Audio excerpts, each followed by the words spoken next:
Good evening. Happy Wednesday, March 13th, 2024, Buckeye fans. It is another edition of the Ohio State of Mind podcast, number 21.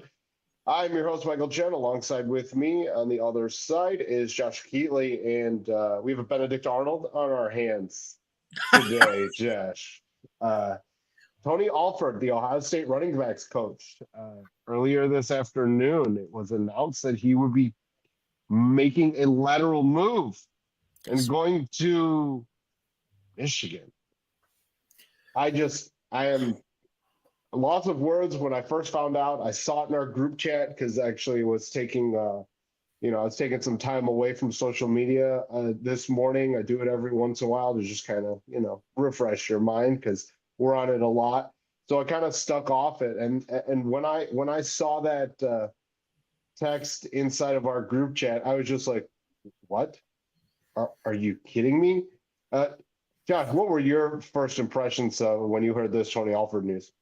So my very first impression when I saw the news, I thought, oh, well, good for him, because my assumption was that he was going to get a promotion. It was going to be some kind of offensive coordinator position or some kind of something he isn't at Ohio State.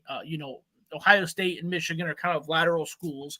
So to leave one position for the exact same position is a little wild to me. My next reaction was, that he's going to be the running backs coach there. Well, that's odd. It's a little late in the game. And then I immediately started thinking about the ramifications of how that's going to affect Ohio State and where they're at, right? And in an effort to not sound homerish, you and I both spoke right after the bowl game, and we talked about, hey, who needs to be fired, who doesn't need to be fired. We made a list. It was basically who needs to be fired, who needs to be looked at, who needs to be put on red watch, all that stuff. Yep. You had Justin Fry on the fire list. I had Ryan Day on the fire list. Sure. And then we both agreed that Tony Alford was on the should he be fired, should he not be fired? And we're gonna dive into all this as the show goes. So definitely, I don't want to take up the entire time talking about this, but there's been some real pros and cons to what he's brought Ohio State. Sure. You know better than anybody, and you'll be able to fill in the blanks as far as the recruiting goes. But he's swung and he's missed the last 3 years with some of the bigger fish at running back. We've been kind of settling for second fiddle, other than Travion Henderson. His big fish since he's been here have been Travion Henderson, J.K. Dobbins, and Mike Weber. And I don't know if you want to count Mike Weber because technically he's from Michigan. He was a big fish, but he's from Michigan. So it's like, that was when Michigan was kind of at their worst. So it's like, did Tony Alford really close the deal? I know he picked up the phone for Trey Sermon. I know he picked up the phone for Quinshon Judkins, but, I'm not going to give him credit for those. And as far as development goes, well, there really hasn't been much development. These guys kind of come in. I mean, Maya Williams is the most recent example. Did that guy get better? Not really. Did Travion Henderson get better? I don't really think so. You know what I mean? So it's kind of hard to measure his impact, but we both agreed that if they moved on from it, wouldn't be the worst thing in the world. And I was talking to someone earlier today who they were devastated that he was leaving, and my thought process, I asked him, I said, if this happened 4 months ago, would you be that upset? And the answer was no. Okay. It's the timing. The timing makes it 100%. 100%. You're spot on with that. The timing is just weird because not only has Ohio State already started spring practice, they've started their new offensive install with all of the new players, with what they want or what they're going to do with Quinshon Judkins. Yep. The recruiting boards are set. Now he's taking all of this information up there with him. And we all know the allegations that have happened with Michigan over the past year with their advanced recruiting, Connor Stallions, et cetera. This is just another layer of that. And you would think that someone who is from Ohio, who's been in Ohio State for almost a decade, would say, you know what? I get this rivalry. This is not something that I would do. And that's why I led off the show with we've got a Benedict Arnold on our hands, because this seems exactly like that kind of situation. It's absolutely nuts. Now, there are rumors clearly that he was not part of the group that was extended in February, right? He wasn't. Yeah. And so was the writing on the wall that he was going to go? Potentially. There's rumors out there right now that are saying that he's been in talks with Michigan over the last few weeks. And to me, that just absolutely blows my mind. If I'm Ryan Day, I am just fuming right now. I guess I disagree. I don't. Okay, it's we're at one of those crossroads where I don't disagree with what you're saying, but I do disagree with the emotion or the excitement behind it. Tony Alford's not tied to Ohio. I mean, he's just like you and me. He's just a dude doing a job. If Michigan Wire calls me tomorrow and offers me double the money Ohio State Wire is, I'm gonna put on the maize and blue and head up north, my friend. Like that, and he's a coach. We're talking about. So the weird. Are you part sure you'd really do that? Oh, 100%. 100%. Anybody out there listening Really? got a job for me. Ring a ring. Yeah, dude. No. And you're talking to a guy who watched 3 hours worth of Art Schlichter tape last night. Okay. That's how much I love Ohio State. But money talks, baby. So I'm not gonna bash him. They're talking to someone who went to Ohio State. Tony Alford. I mean, you know me. Like I'm not gonna blame him for that. Right. Alford didn't go to Ohio State. I get it. But the He's from Ohio though. But it doesn't matter, dude. But the timing, the part that I have an issue with is it's the same position, and the timing is weird, and the money details haven't come out yet. But this is Ohio State. I mean, the running backs coach at Ohio State makes more than a head coach at a 1AA school, right? So right. I'm not upset about him leaving. I don't think Ryan Day is that upset either. Like you said, it's pretty clear what happened. Ryan, they had an offer. They were able to extend him.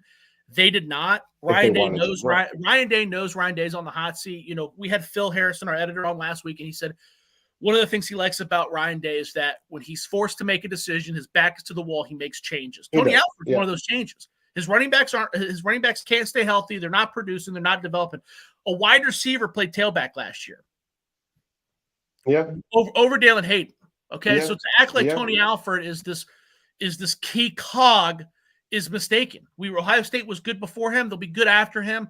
I mean, honestly, his like I said, if you summarize what he's brought to the table, I don't really know if it's that much. That's a guy that both you and I agreed didn't really bring much value to the football team. And I think Ryan Day sees it the same way. I don't think Ryan Day is fuming. I think he's more upset about, probably like us, like the timing. It's the timing.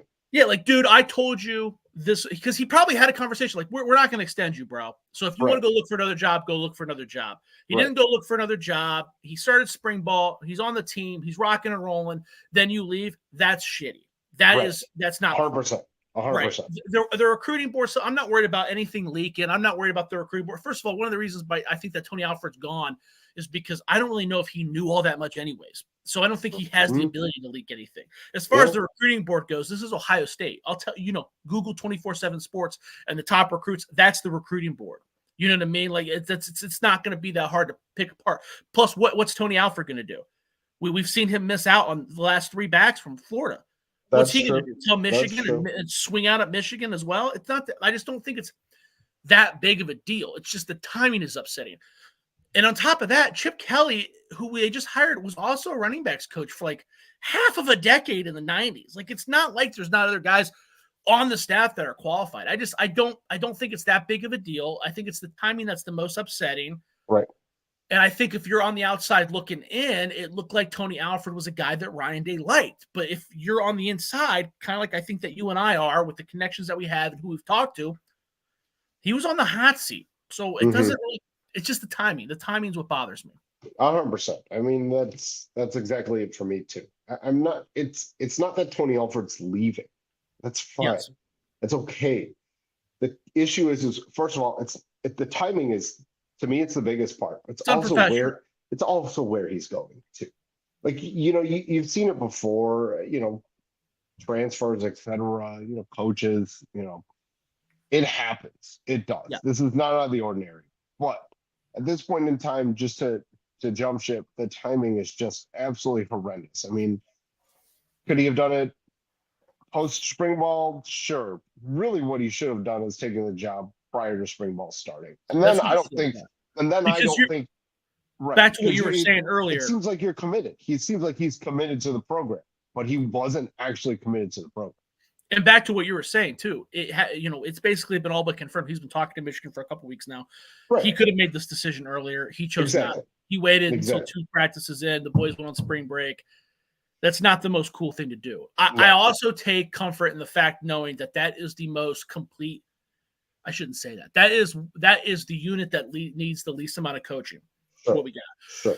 If this was Brian Hartline leaving and we were looking at a receiving core that had a bunch of freshmen, Cardinal Tate, Brandon Innes, Jeremiah Smith, guys that need the coaching, need the guidance, they're going to see the field. Sure. I would be more concerned. We got Travion Henderson and Quinshon Judkins.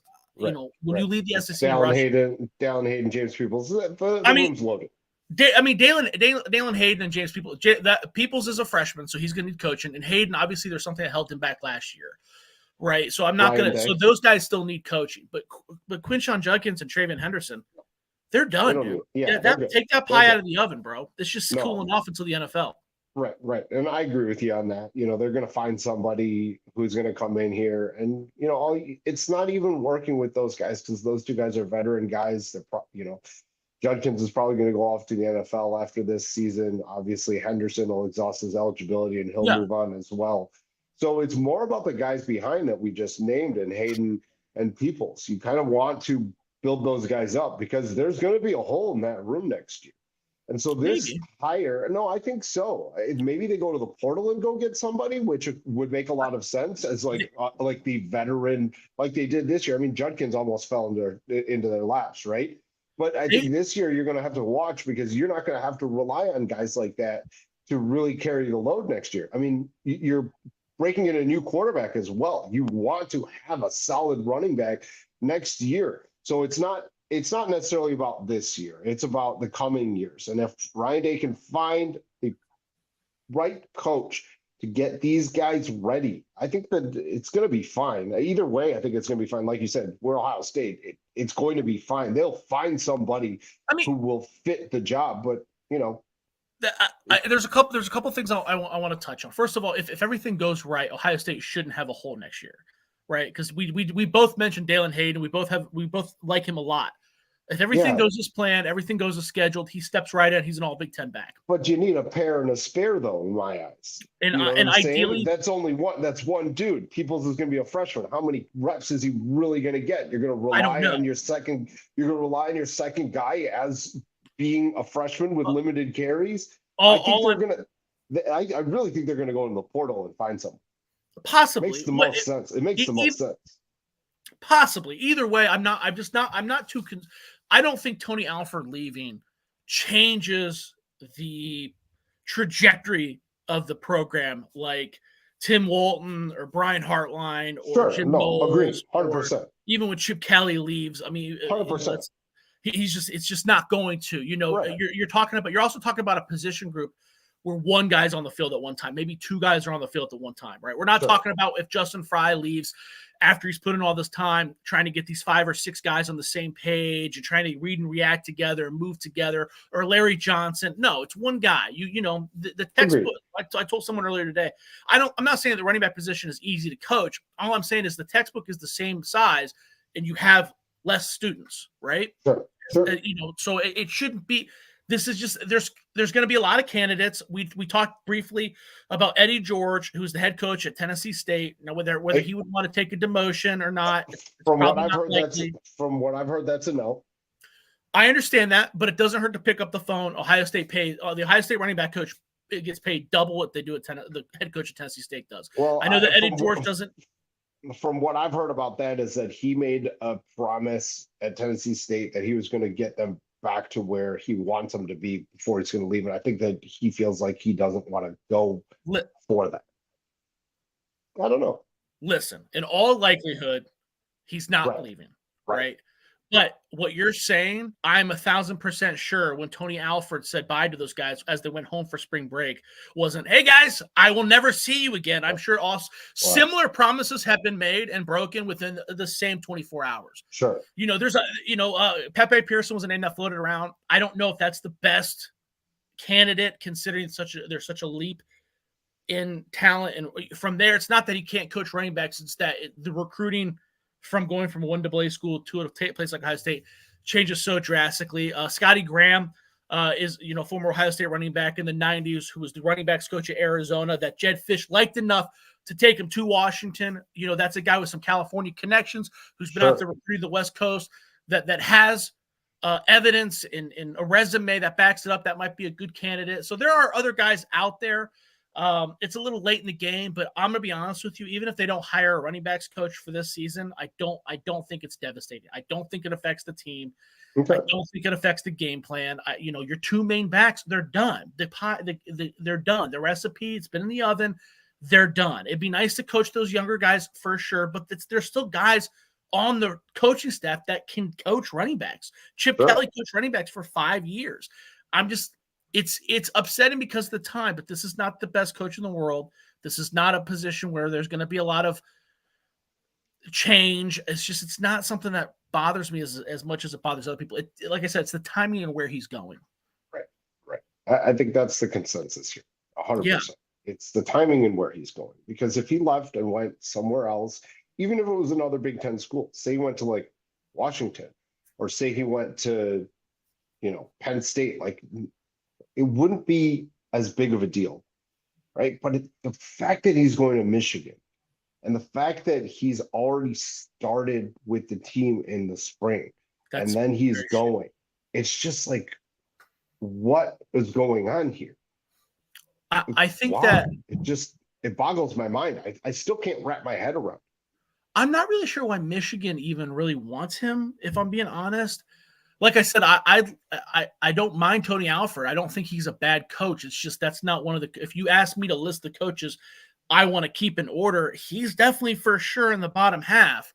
So for Michigan to go out of their way to hire him, he's not up and coming, he's not a youngster. I don't really know what the allure there is. I would think part of it is because I've heard rumors that their recruiting inside the state of Ohio has taken a massive dip now.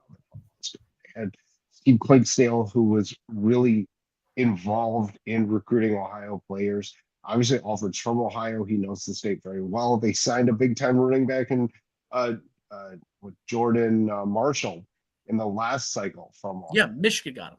Right, exactly. So what I'm saying is that I think that part of this is Michigan realizing that they need to reset the board with Ohio recruiting that the state has not gone as well as they planned, especially coming off a national championship. You'd figure, everyone would want to go there. Well, that's not necessarily the case, obviously, with all the coaching changes that they've gone through. But I think part of their decision for going after Alford is the fact that he can recruit the state, and he's got footprints in it already, and he can help them kind of get back to where they were previously during the Harbaugh tenure. So let me throw this at you, and you would know more than me. You are the resident recruiting expert.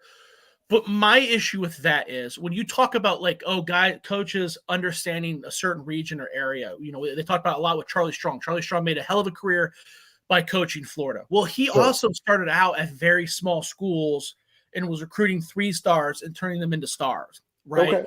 So if you're talking about a guy who knows the state of Ohio, my thought process would be, wouldn't you go recruit, or wouldn't you go hire maybe the coach from Ohio University, who's had their last 5 running backs have all been from the state of Ohio, and they've all been all conference, and they've all been guys that weren't rated recruits at all.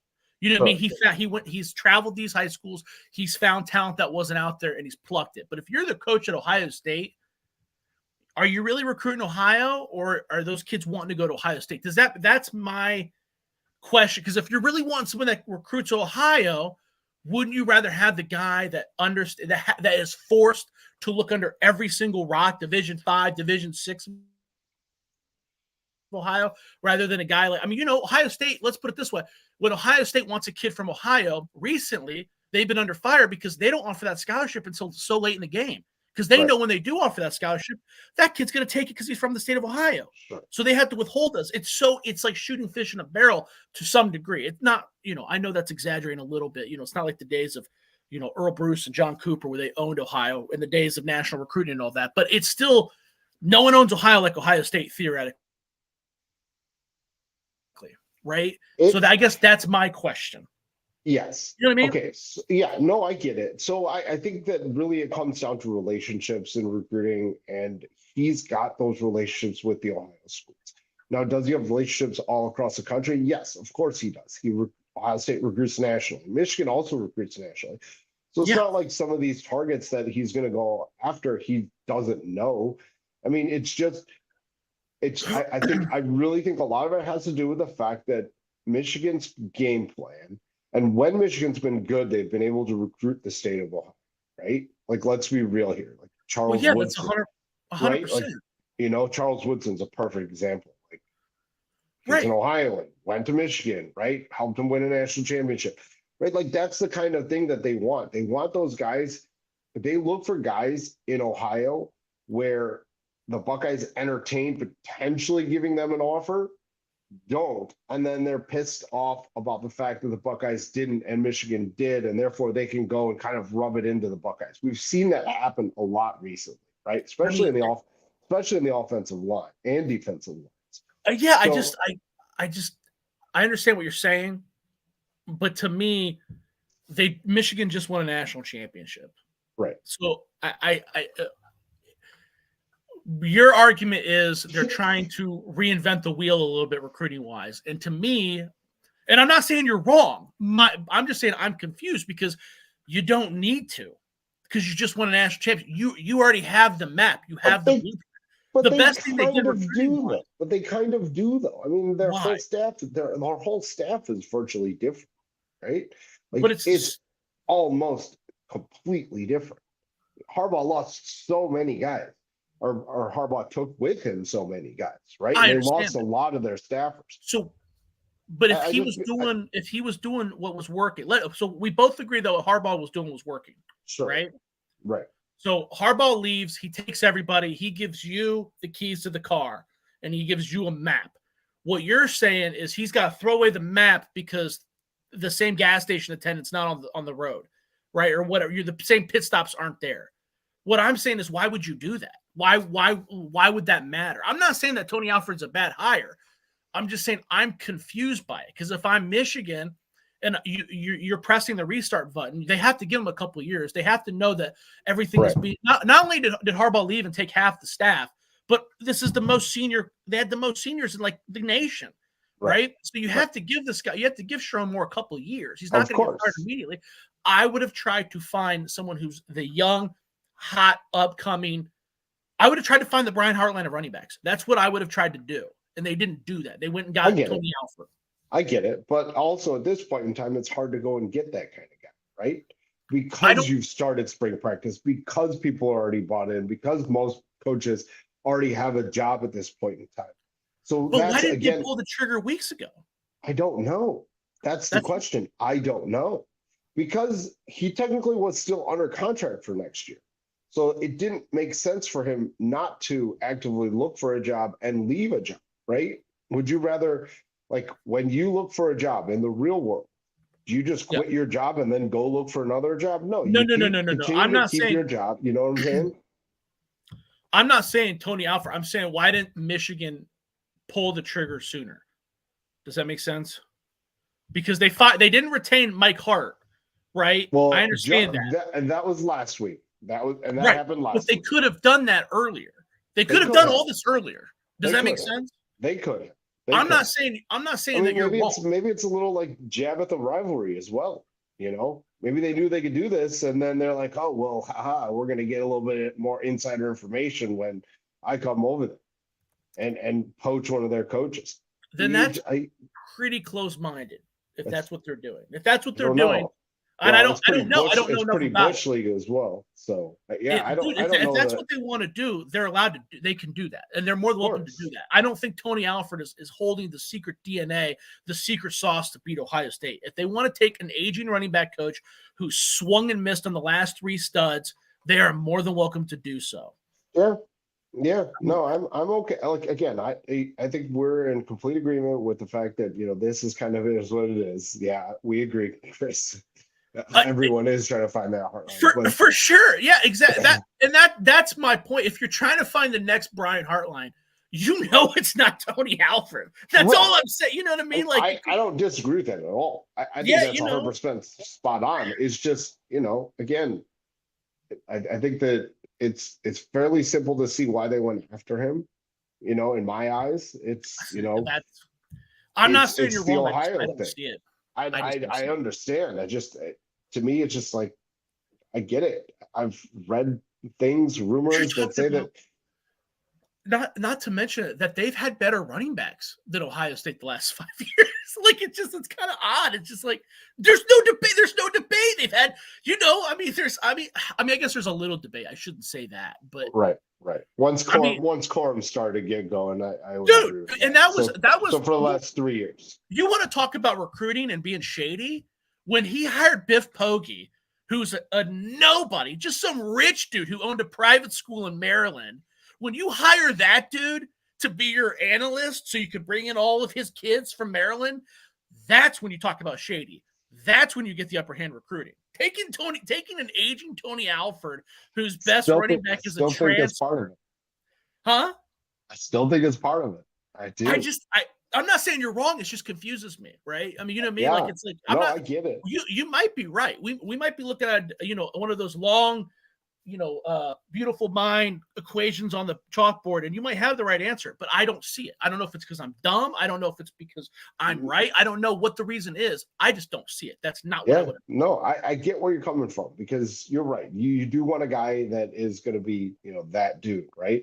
That up-and-comer. I think that Chris says, I think that Alford sees this argument, says, how much am I going to help coaching these men? I mean, you're right, Chris. We kind of touched on that earlier, that, the both of them don't need much coaching. And maybe he saw that as an opportunity too, because, Michigan's room, they returned Donovan Edwards, and then they really don't have anybody behind him. So that job, just coaching wise, is probably a little bit more hands-on, doing a little bit more, etc. But yeah, I mean, if I was him, I would have bounced after this year, because he'll get all the credit for what Henderson and Judkins would do after this year. And it just makes no sense, because he could get a way better job. Maybe he gets an offensive coordinator spot or something like that, right? So it just doesn't make sense. And Chris, let me know if I'm misunderstanding. I think Alford sees this running back room and says, how much can I coach these? So are you alluding to the fact that you believe he's left because there's not a whole lot to coach? Because I would disagree with that. I feel like based off the coaches that I've spoken to in my history, no coach is going to, when they say I'm looking for a new challenge, they're just saying that. You look for a new challenge when you're getting a promotion or a pay raise. He's not leaving a stacked hand. No one is playing poker and has a full house and says, you know what? No, too easy. That's not what you do. So there's something more going on there. Plus, we keep talking about Judkins and Trayvon Henderson, because those are the guys that are going to get the carries. But there's still a lot of coaching to do in Dallin Hayden. Dallin Hayden, in my eyes, has been a pretty stark piece of evidence of Tony. There's not a whole lot of evidence there, but that is one piece of evidence that I look at and say, listen, was this guy really that good of a coach? Dallin Hayden is great. Dallin Hayden is fun. Dallin Hayden is good. And that dude can't see the field. They don't have enough trust in him. They got to play Xavier Johnson over Dallin Hayden. So if those guys, Quinshon Judkins and Trayvon Henderson, are so good, then you need to redirect your coaching to the guys that aren't that good. The guys that can't see the field over a wide receiver who was a former walk-on. And I'm not bashing Xavier Johnson. I'm just saying there's a lot of pieces that don't add up. Tony Alford does not strike me as the kind of guy that be like, no, these running backs are too good. I'm going to go to Michigan. That just doesn't. There's something more there. It's just odd. Oh, here's another one, Chris. I hear you both there. I also, that's 100%. We both, everybody, all three of us agree that the money situation needs to be answered. I know I do find it very surprising, and I would be very shocked if Michigan is paying more. Not because Michigan doesn't have as much money, because we know they do. It's just that the fact that Tony Alford was the highest paid running backs coach in the Big Ten by a pretty large margin. So what more can you do, if that makes sense? But we will see. Yeah, we will see. I mean, right? It was a pretty large margin. I'm not exactly sure the specifics, but you have to. We were talking about a couple $100K, I thought. Yeah, I mean, you have to assume that he's getting paid pretty well to be an Ohio State position coach. He is the highest paid running backs coach in the Big Ten. That I know for 100%. If he's getting, who knows? It was between 700 and 800 grand a year. Okay, well then, if he's not getting at least $1 million to $1.25 million, then it's like, what are you doing? And we have our answer. Right, exactly. That's still weird, though. You're going to give that guy $1 million? Still super weird. That's coordinator money.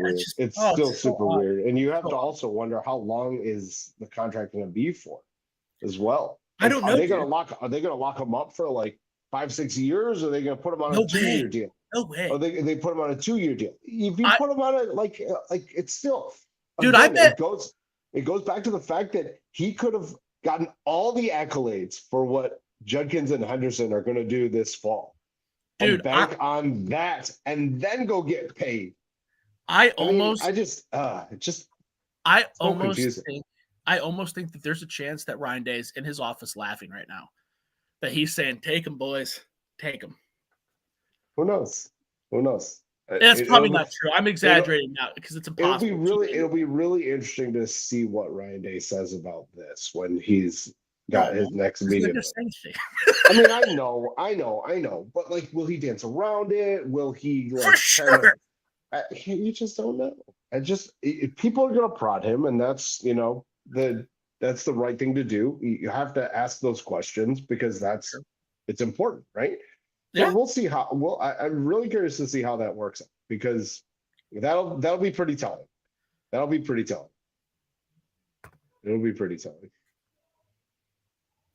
We love you, Chris. We appreciate you tuning in. We're trying to push this back, bro. Trying to make this a more regular time. That was on me before. Mike has opened my eyes to the wonders of after work schedules.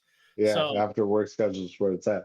Yes. You want to keep on this Tony Alford stuff, or do you want to talk about the national title or bust? I think that we should put this in that little. I know you have like a little piece of paper you're writing down. We should definitely revisit it once we have the contract information. I feel like we both have a lot of confusion about it. You seem a lot more confident about the where and why, but I'd like to know more. Does a former Buckeye alum throw their hat in the ring? Chris, we talked about this a little bit. We talked about Eddie George. Mike thinks that that's a done deal. It's not going to happen. We talked about Pepe Pearson, who's currently the running backs coach at Tennessee State under Eddie George. Now, no one would love that more than me. Pepe Pearson, don't want to toot my own horn, did recruit me. But I don't know if he's ready for that step. It's a giant step. Another former running back that no one seems to be talking about that was pointed out to me by my friend Tom Heffelfinger, a former walk-on at Ohio State, is Scotty Graham is doing a great job at Arizona, who was taken to Washington by Jeff Fish. That's how much he was doing at Arizona, was that Jeff Fish took him to Washington. Arizona did get a 4-star, 5-star. You would know better than me, Mike. Running back. I don't know. 2 years ago. I don't know. Arizona's recruiting that well from the state of California.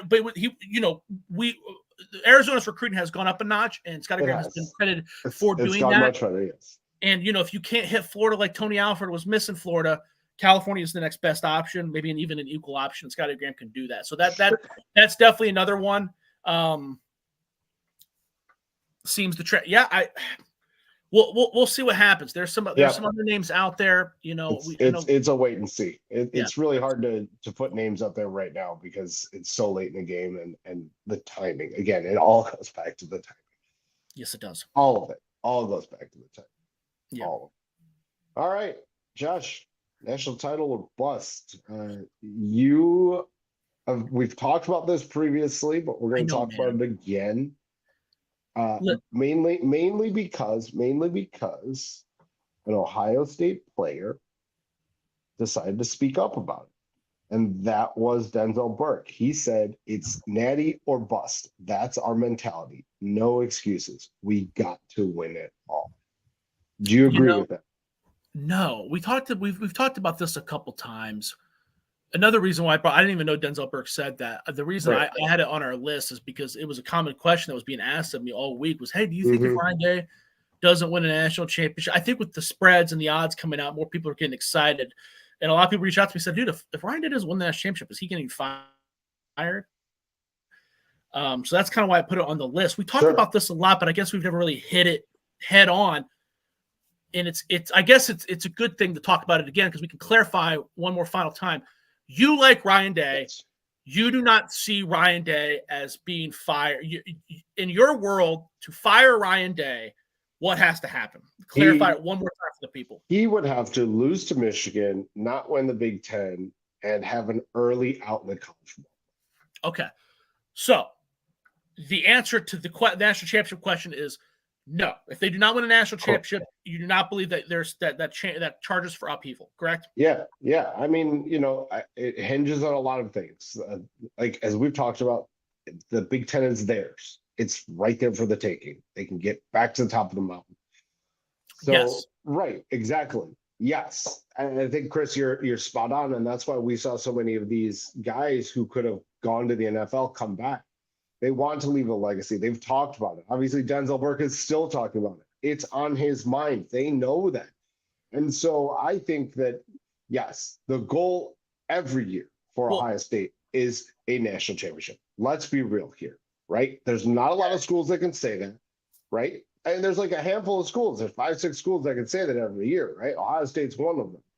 But I don't think there's one winner. There's one winner. I don't think that you have to win a title in order for you to be very comfortable about Ryan Day returning. Okay. That's just where I'm perfect. That's a great answer. I disagree with parts of it, but I agree with parts of it. Okay.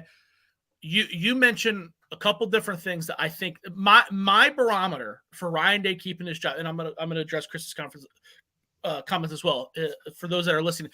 To see these players with no Big Ten titles, no go pants, no natties, it's a no-brainer. Got to make you feel a warm inside, right? Yeah, that's sad. It's everybody talks about it like it's this big motivating factor, and it should be, but it's also sad, right? It shows you, CJ Stroud's maybe the best quarterback Ohio State's ever seen. No wins against Michigan. No wins against Michigan. No Big Ten title. No Big Ten. Nothing. Marvin Harrison, no wins against Michigan. No Big Ten title. Maybe the best wide receiver we ever seen in Ohio State history. That's an issue to me. Well, Noah Brown might have something to say about that. I'm sorry, Jeremiah Smith might have something to say about that. Dude, by the way, the Noah Brown thing, I don't know who said it last week about Noah Brown playing the slot, but that was wrong. Inaccurate as hell, dude. Yeah, but, he's too big. Curtis Samuel was the one that played the slot. But I agree with Michael about the national championship. To win a national championship, so many things have to break your way. It's a lot like Super Bowl. There's a lot of things that you kind of have to luck your ass into. My barometer for Ryan Day and his career is the Big Ten championship. That is something that we can look at. We know the opponent. We know what's happening. We know it should happen. You know, it all happens within a tight window. This is it. Ohio State's got two games that are worth of shit. That's Oregon and Michigan. Theoretically, they can lose one. They can lose one and still make the Big Ten championship. You throw half in there at Penn State too. They're pretty damn good. Now James Franklin can't win the big game, but yes, they are good though. Well, okay, fine. I'll throw in whoever you want. Theoretically, they should only lose. Theoretically, they shouldn't lose any. But let's say they can lose one and still make the Big Ten championship. They have to win the Big Ten championship. If they 100%. Do not, in my eyes, he needs to be fired, and the season is a failure. Now, if they win the Big Ten championship and something, God forbid, happens, and something weird happens in the playoffs, and they don't make the national championship, it's just there's a lot of variables. You don't know the variables. The national championship, you don't know who's going to be in it. You don't know the health of certain guys. There's a lot of you don't know where they're going to be played. There's a lot of weird, or where Ohio State's going to play.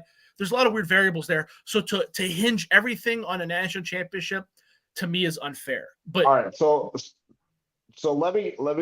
go over this scenario. Say Ohio State makes the Big Ten championship game, loses the Big Ten, and then goes on and makes it to the national championship game, but loses. Is he still out? In your scenario, does he beat Michigan? He would have to. Yes. Boom. I'm with you, baby. I'm with you. Well, there you go. There you go. That's cool. So you want me? I'll edit my answer. Okay. Make Big Ten championship. Make a somewhat deep run. Theory semifinals or whatever. Maybe not even make the national championship. I'm good. I still don't think they fire him, but I get where you're setting the bar. Though. That's the bar for you, and I get that because that makes sense. Though that's a good bar. That's if he doesn't hit those, then maybe we're having a different conversation next offseason. But I still feel as if, I don't think Ross Bjork is going to make that kind of move this early in his tenure. I think he's going to give Ryan Day a little bit more time. That's just my feeling. I mean, I don't know because, Ross Bjork is not afraid to throw around the checkbook. Jimbo Fisher knows that. So we'll see. But here's the situation. I still think there's scenarios where they can lose, still win enough, and he doesn't get nobody's questioning his job security. We keep getting this question. We talk about Ryan Day and how we disagree about his coach every week, and it's getting exhausting. I'm not going to do it anymore. Although apparently that's all you guys want to hear is us bicker about Ryan Day. But Chris has got a couple more. I'll finish my thought, but we'll do Chris's comments. But in the NIL era, you got to believe a little more for this team for these statements. Yeah, 100%, Chris. In the NIL era, these guys are getting paid to win now, baby. Like that's why they're in Columbus. Right. Ryan Day knows it. They know it. Yep. I think Mike and I see this eye to eye there. Chris, 100%, for this current sample size, 1 to 10, how close are the comparisons to John Cooper? Great seasons, big game losses, great recruiting. Okay, so let me before, because that's going to start another argument. That's going to start another argument. So let me finish my statement before we dive into that argument. That's a great question, Chris. I love it. It was going to start another argument, but back to what I was saying.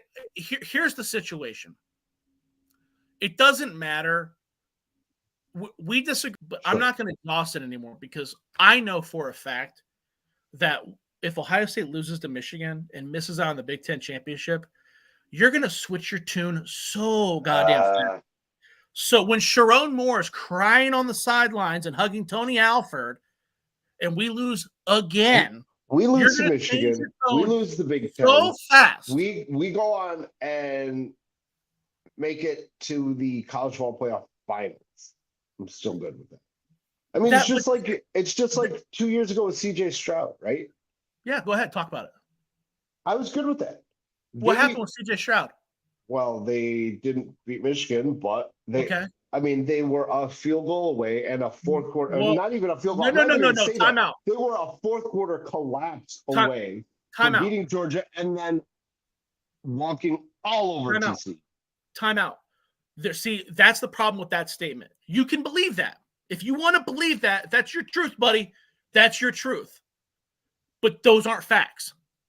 Those aren't facts.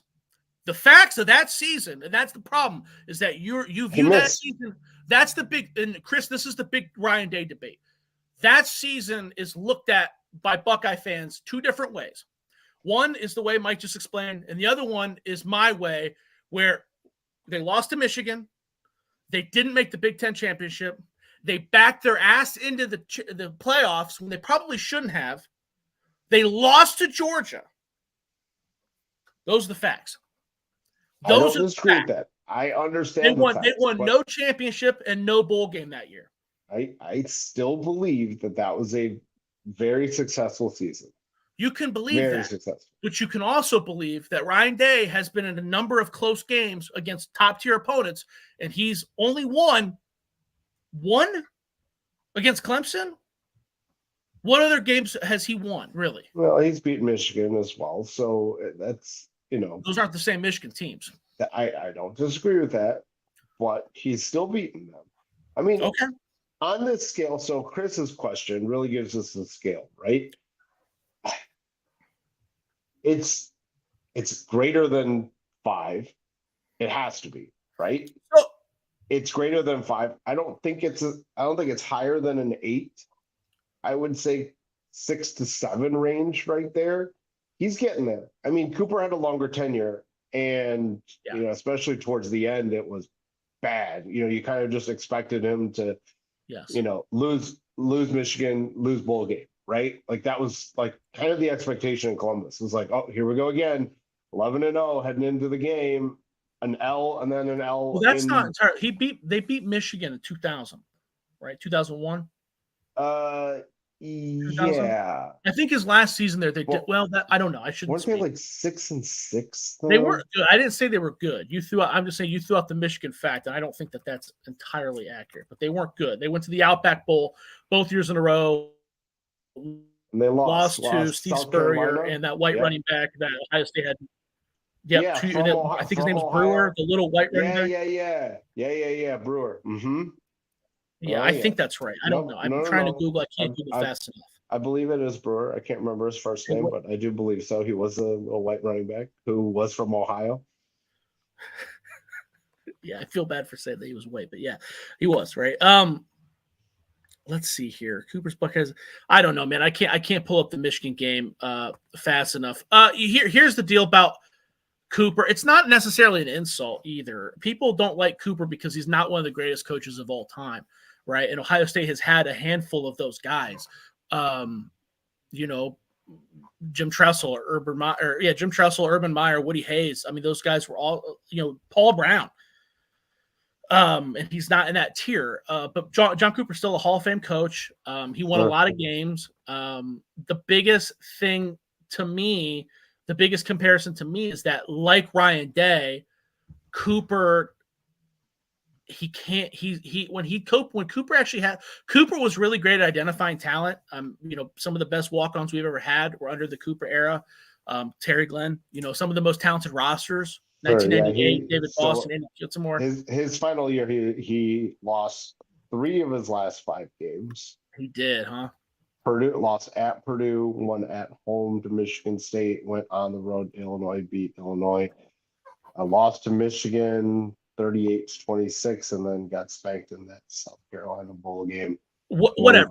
I don't think that John Cooper is a Hall of Fame coach. I don't think he's a bad coach. Much like Ryan Day, I don't think Ryan Day is a bad coach either. But you are at Ohio State.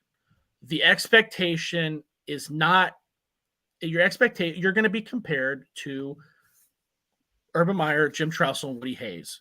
Sure. And Cooper wasn't. Sure. He just wasn't. He couldn't. When he was a great recruiter, a great talent evaluator, but when it came, he couldn't close the deal against some of the top competition. Nope. Now, he did play a role in Ohio State developing into the powerhouse because his roster is the roster that Jim Tressel won his only national championship with. Correct. So he does deserve some credit for that. But I don't think that comparing him to John Cooper is an insult, but it's not the standard. And I think it's closer to 10 than what Mike thinks. Mm-hmm. You're also talking about a guy who had success at other big schools. I mean, he took Arizona State to a Rose Bowl, won the Pac-12 or Pac-10 or whatever they were at the time at Arizona State, had a successful career at Tulsa. Ryan Day doesn't have that. Ryan Day is a new head coach. And for some reason, when Ohio State fans talk about basketball, all of that's really relevant. Like, we want to get someone with head coaching experience. But for some reason, when we talk about Ryan Day, all that goes out the window. I don't know if it's because we got Stockholm syndrome or what the deal is, but all that goes out the window. It's interesting. Didn't think about that. It does. That Ryan Day, if people were tasked, if Ryan Day wasn't Urban Meyer's right-hand man, he wasn't going to get the job. Sure. Urban Meyer kind of picked him out.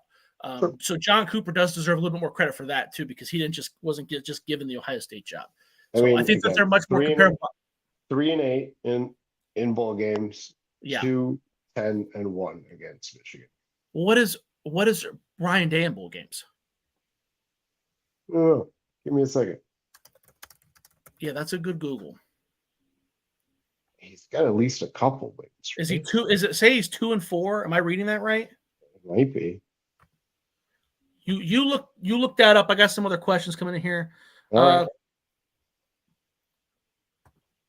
I hope a certain one does.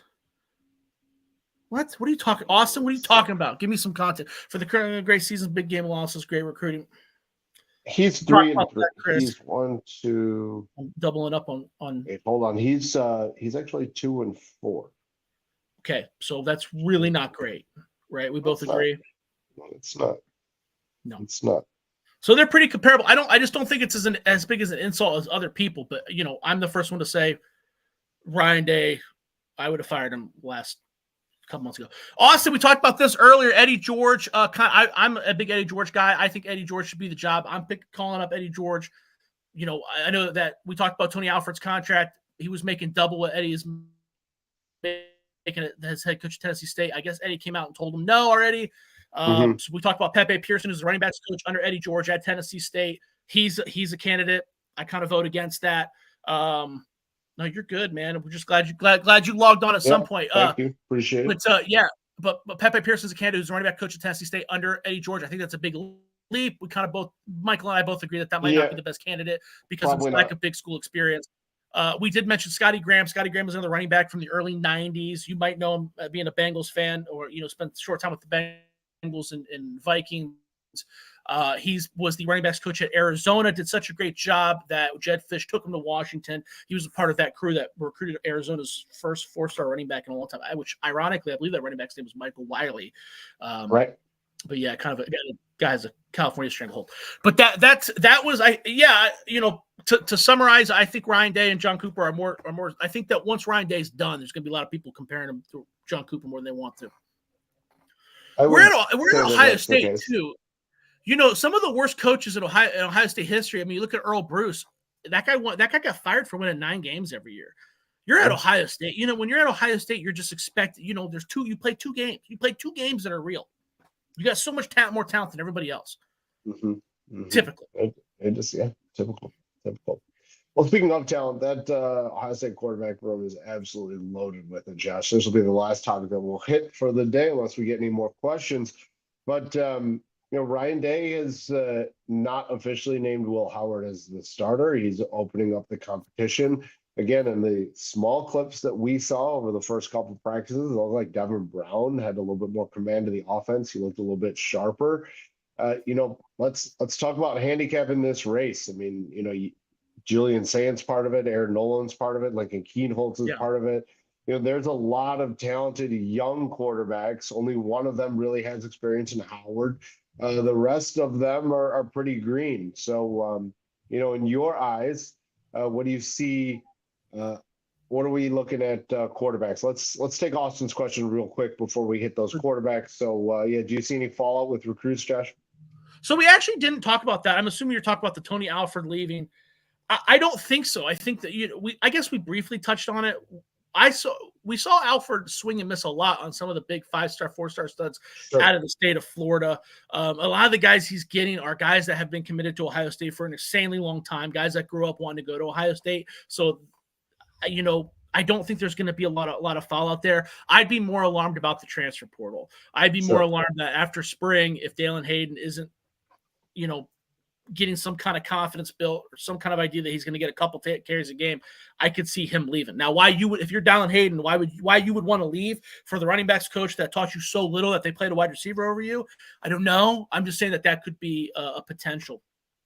Yeah, I'm not a fan, but Deshaun Foster throwing his name in the hat and follow Chip Kelly. Deshaun Foster. I don't think that's going to happen. Yeah, I think Deshaun Foster's he's very happy taking that head coaching gig over there at UCLA. I mean, you don't really see, Chris, you don't really see a lot of coaches do what Chip Kelly did, right? It's pretty much take a demotion, going from a head coach to a positional coach. Unless they're doing that at the NFL level, which originally was exactly what Chip Kelly was looking for. He was trying to get that job, trying to get an offensive coordinator job in the NFL. Now you very rarely see what he did. I think that's more of a one-off. I don't think we can expect that a lot going forward. I think you're looking at more kind of what Alford did, is more someone, if you're going to go get somebody, you're going to get someone who's going to make a lateral movement. But, really a lateral movement from most schools, I'd say 99% of schools, to Ohio State should be viewed as a step up. So, it is what it is. I do want to comment on this a bit. We touched on it a little bit last week. So Chip Kelly, first of all, Deshaun Foster, even if he was under Chip Kelly, he's not following Chip Kelly. Deshaun Foster is born and bred to be a UCLA head coach. Right. I don't think he's going to have a lot of success there because I don't think he's ready.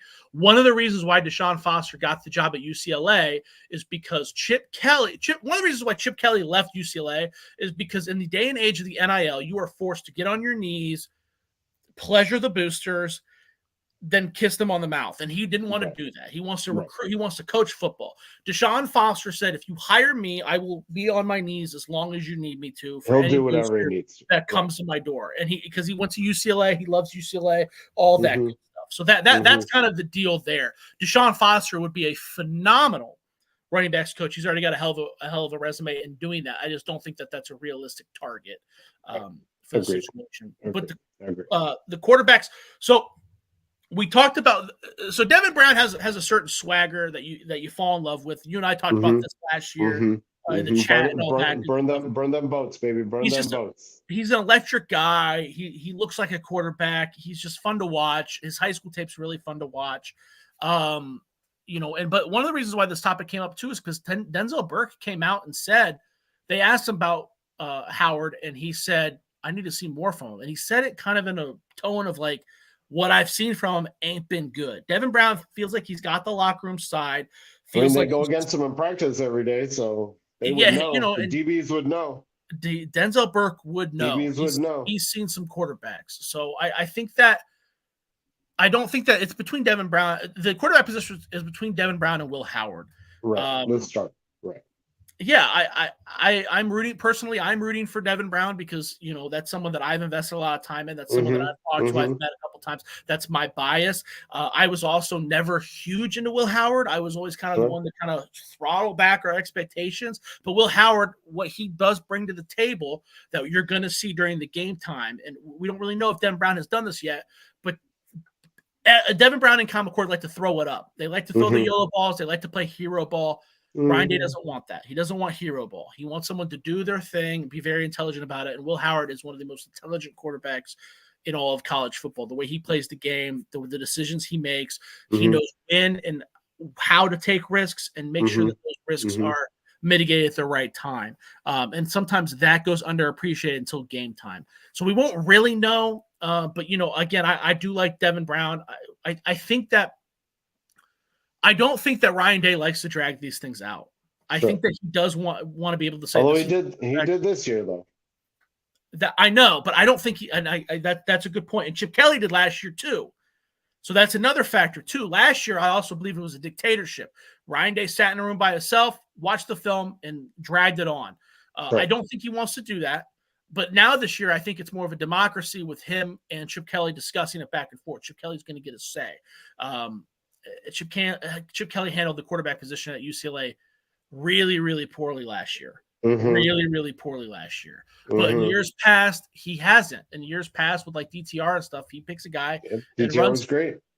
And yeah, both Ryan Day and Chip Kelly really struggled with the quarterback competitions at their respective schools last year. I don't think that's going to be the case again this year, though. So it would not surprise me to see them make an announcement at the end of spring. Also, because I think that if they do make an announcement and it's Devin Brown, I think if they don't make an announcement, it's going to be more likely that Will Howard starts game one. If they do, it's going to be because Devin Brown's the starter. Because I don't think Ryan Day is too good of a person, and this is one of his big flaws, to let someone transfer in and not start him. I think that he would tell that guy, listen, dude, Devin Brown's the dude, move on. What do you think, Mike? I mean, honestly, they've had one high-profile quarterback transfer to come in, and that was Justin Fields, right? Well, that was a really hard-fought quarterback battle with Tate Martell for 2 days. Yeah, that was rough. Exactly. So I think that they kind of knew what it was. That's exactly it to me. That's exactly it, Chris, is that he does not need to be a superstar quarterback with this offense. He just needs to get the ball to his playmakers. He needs to get the ball to Mekabuka, Carnell Tate, Brandon Inez, Jeremiah Smith, the running backs, Judkins, and Henderson. He just needs to be a distributor. He just needs to be the point guard. He doesn't need to be the star. That's not what Ryan Day is expecting of him. And I think that might be coming into what kind of Burke was trying to say, is that like the Ohio State quarterback room, sans this past year, has been just a plethora of first-round NFL. And I think that Burke sees that and he just wonders, where is that guy? Howard's not that guy. Howard may go in the third round of the draft. Like, let's be real here. Burke didn't say anything negative about Devin Brown, though. I get that. But you also have to account into the fact that Will Howard is learning a new system. He's working with new players.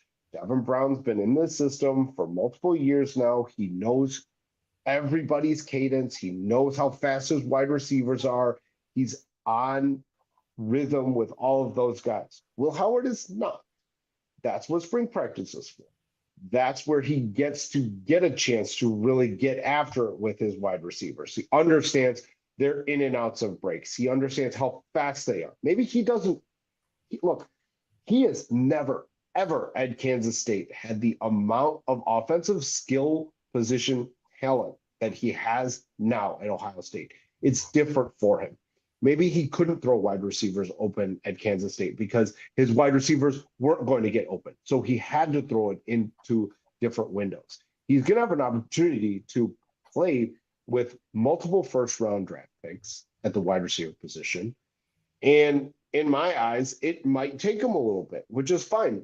That's what the spring is for. I think you're spot on with the time frame. I do not want this to drag. And I don't think Ryan Day wants it. I really don't. They definitely need to say, we've got our guy.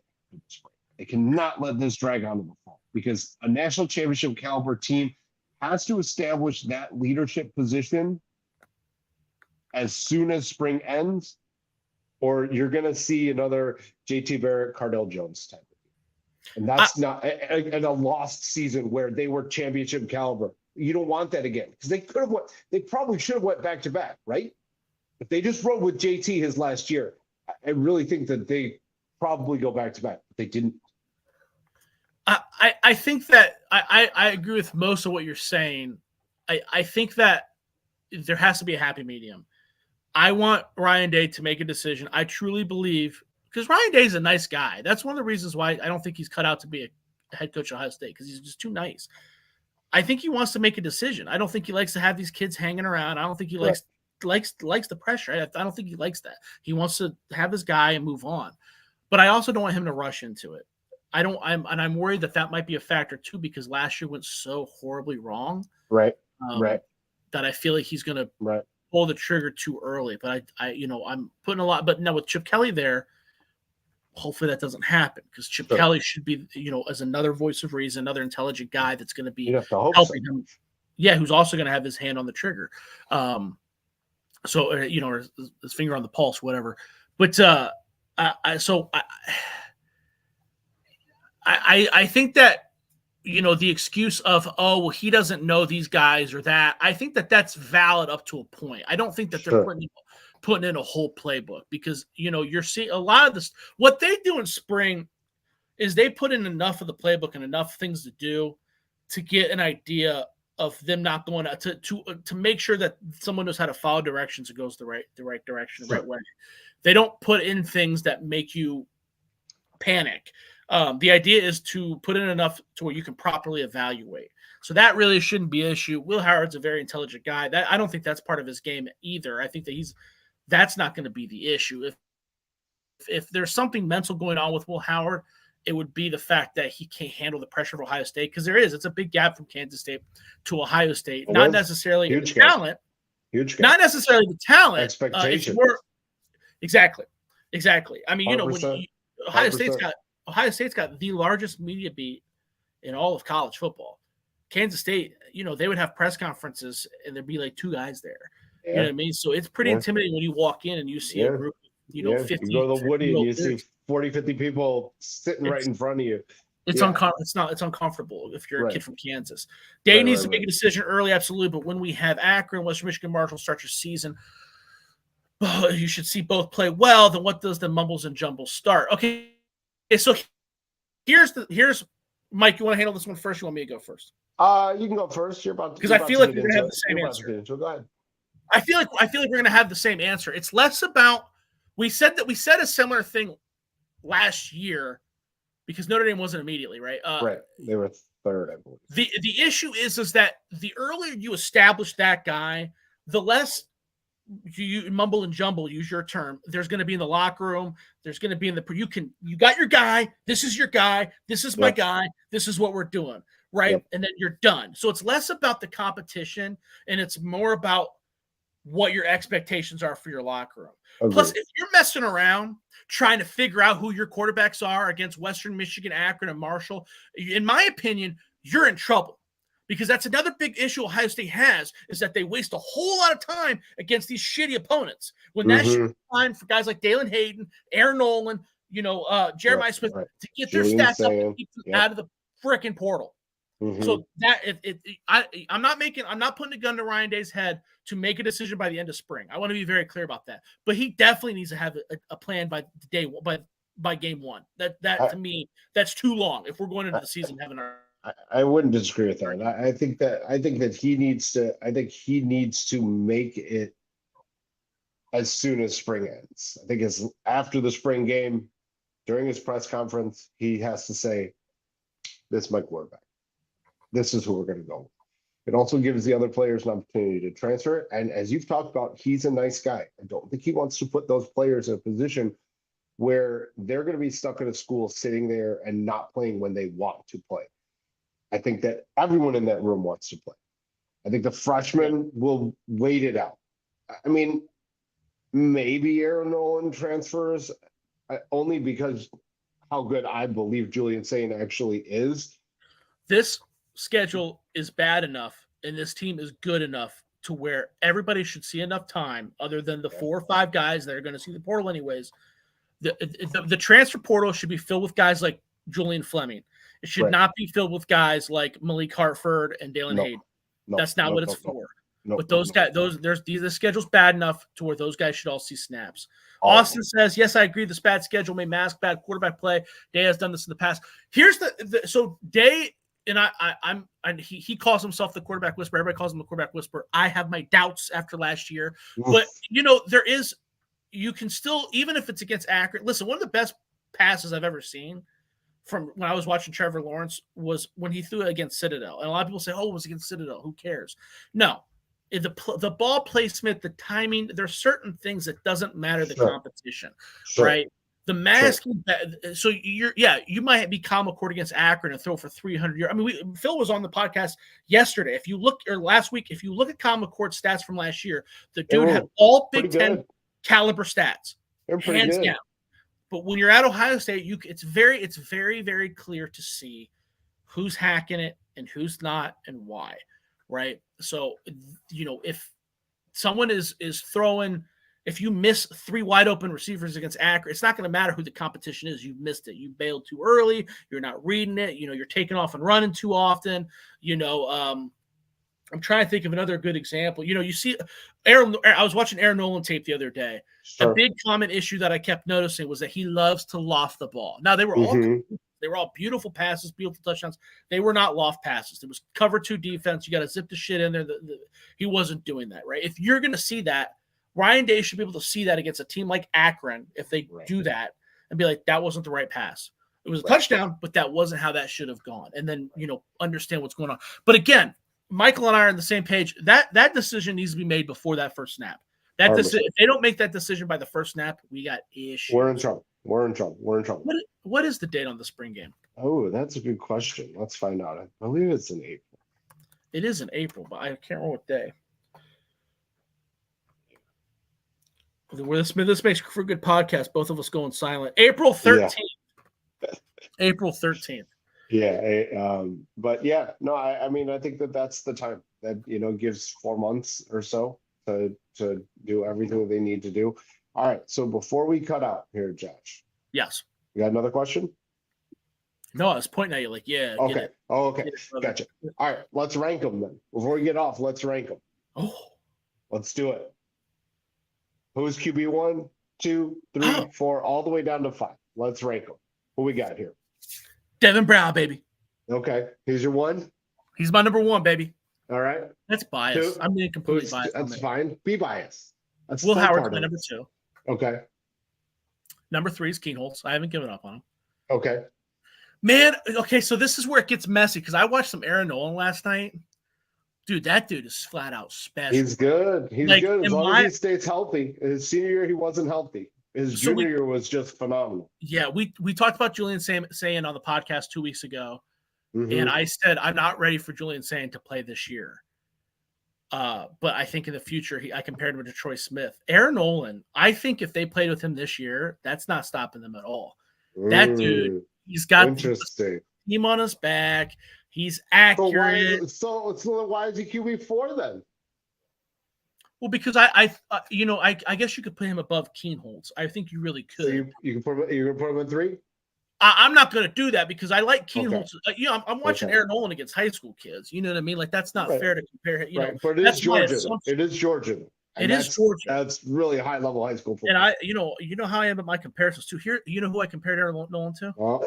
Who? Art Schleister. Okay. Dude, he just moved the way minus the gambling issues, right?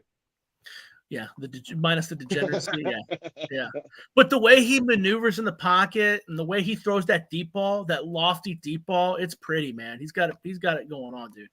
Very All pretty. right. I mean, All but right. but saying we talked about it before. Saying is why is everybody saying is so much better? Everybody says saying is so much better, and I'm not the recruiting expert. I don't know. I can't figure it out, man. I see it.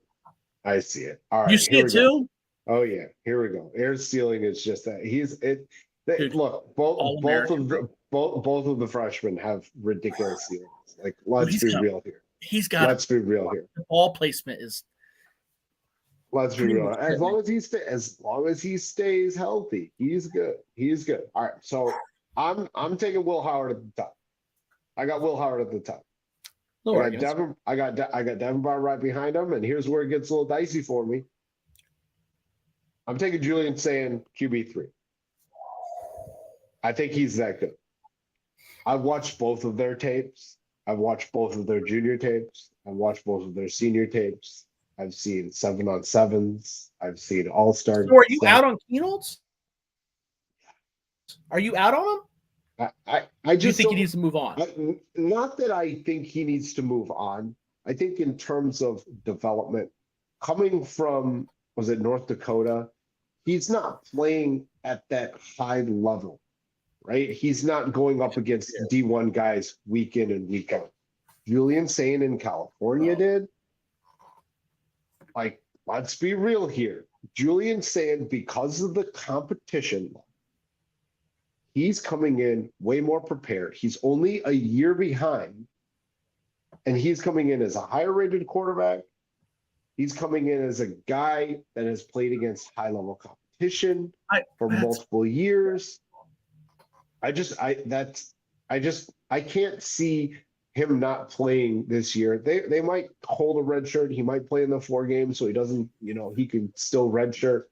But I think that he's QB3 come the fall. Four, I've got Keenholz. I've got Noland at 5. I just think he's behind the curve just because he's left-handed. It's less. His timing is. I bragged about his timing earlier. His ball placement is elite. His timing and his ball decisions are odd. He doesn't when you see him make a bad pass, it's not because he's incapable of the pass. It's because he just decided to throw it like a goof. He just decided to loft it up like it was Madden. Right. He's also weird about timing. I see Tua in it. Like, if he's on, he's Tua, right? Great ball placement. Maybe. His arm's not the strongest, but he puts it in great spots for his wide receivers to get yak. All of that. I just feel like he's behind the curve because lefty quarterbacks just are fewer and far between, and it takes longer for their tail on balls is different. It takes wide receivers longer to adjust to that. That's if he was right-handed, we might be having a different conversation. See, that's where I disagree. I think he has this weird. Maybe it was something, a relationship he had with his receivers. Maybe I still have trauma from the Steve Belisari era.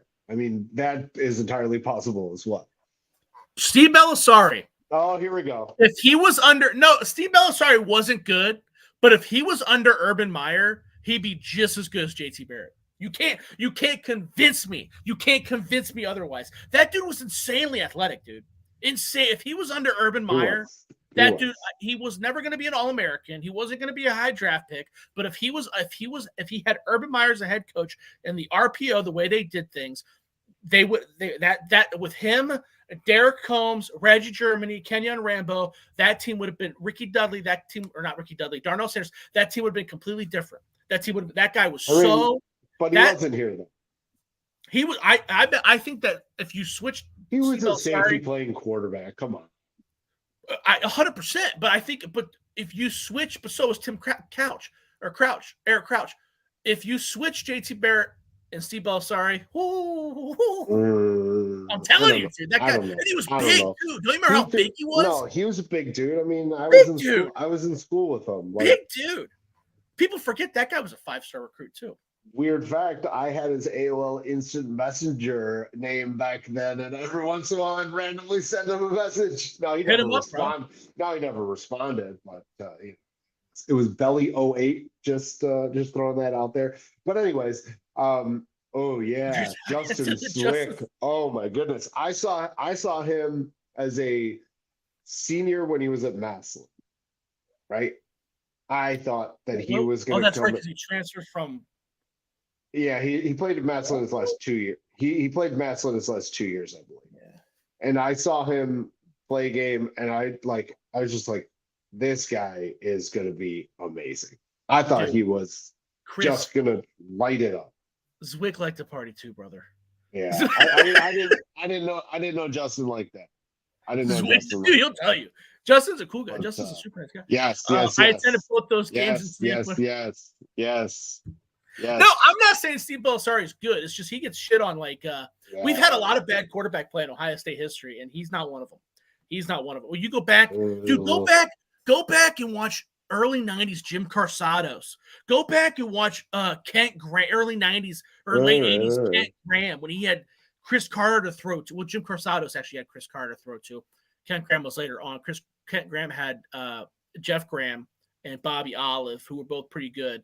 And then Mike Tom. Go back and watch Mike Tomczak. Dude, go back and watch Kirk Herbstreit. All those guys. All those guys were bad. Herbstreit was not very good. They were all bad. They were all really, really bad. And I love Tomczak. I talk to Tomczak all the time. Super intelligent, cerebral. Tomczak and Kent Graham made it in the NFL for 40 friggin' years combined because they were huge and they were intelligent. But those dudes, none of those guys could move. None of those guys could throw it like Steve could. Steve was okay. He just wasn't like you said, he wasn't a quarterback. He was very much in the same vogue as Marcus Vick. He wasn't Eric Crouch because Eric Crouch was a different level of elite. But like Reggie Ball, Marcus Vick, Marcus Crandall. Stop putting Steve Belisari on a pedestal. No, but all those guys were pretty average too. Jeff Blake. Jeff Blake was very similar. Yeah. God, pretty much every East Carolina quarterback.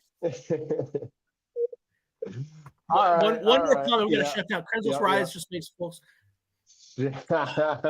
Krenzel gets shit on way too much too for a guy who won the championship. Won a title. Yeah, I mean Krenzel was not the greatest quarterback, but he made plays when he needed to. Very solid though.